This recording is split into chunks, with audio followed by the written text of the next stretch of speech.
Sir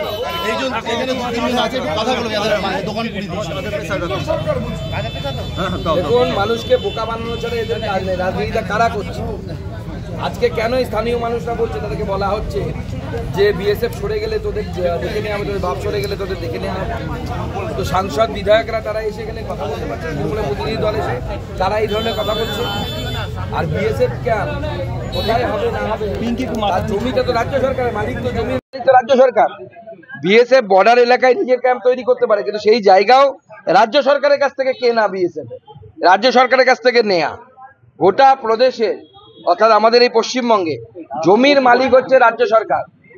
rail হোক, BSF হোক, কেউ যদি কিছু করতে চায় রাজ্য সরকারের কাছ থেকে জমি কিনে তাকে করতে হয়। এইভাবে মানুষকে বোকা বানাবেন না। তৃণমূল কংগ্রেসের যারা এসেছিলেন প্রতিনিধি দলে, হয় তারা মূর্খ জানেন না, অথবা পরে জেনে শুনেও বোকামি করছেন বা লোককে বোকানো বানানোর চেষ্টা করছেন।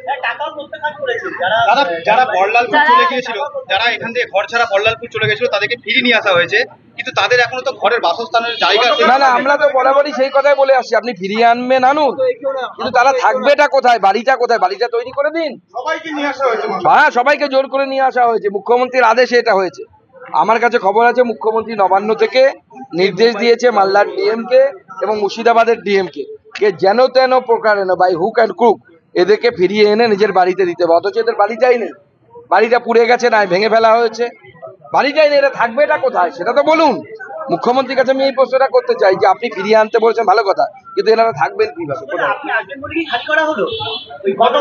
না, এ তো প্রথম দিন থেকে চেষ্টা চলছে। যবে থেকে শুনেছে রাজ্যপাল আসবেন, প্রথমে আমি গেলাম, সেদিনও চেষ্টা হয়েছিল আমাকে ঢুকতে না দেওয়ার এবং আমাদের কর্মী সমর্থকদেরকে ঢুকতে না দেওয়ার। তারপরে রাজ্যপাল গেলেন, হিউম্যান রাইটস কমিশন গেলেন, তারপরে মহিলা কমিশন গেলেন, সবার সামনে পুরো ব্যাপারটা উঠে চলে আসছে। গোটা দেশের মানুষ দেখছে আর ছিচি করছে যে মমতা বন্দ্যোপাধ্যায় একজন এত বাজে প্রশাসক।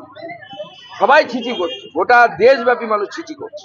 এনআইএ তদন্তের আবেদন করছেন পরিবারের সদস্যরা, আপনারা কি বলবেন? না, আমরাও চাই এনআইএ তদন্ত হোক, কিন্তু এনআইএ তো সরাসরি তদন্ত নিতে পারে না।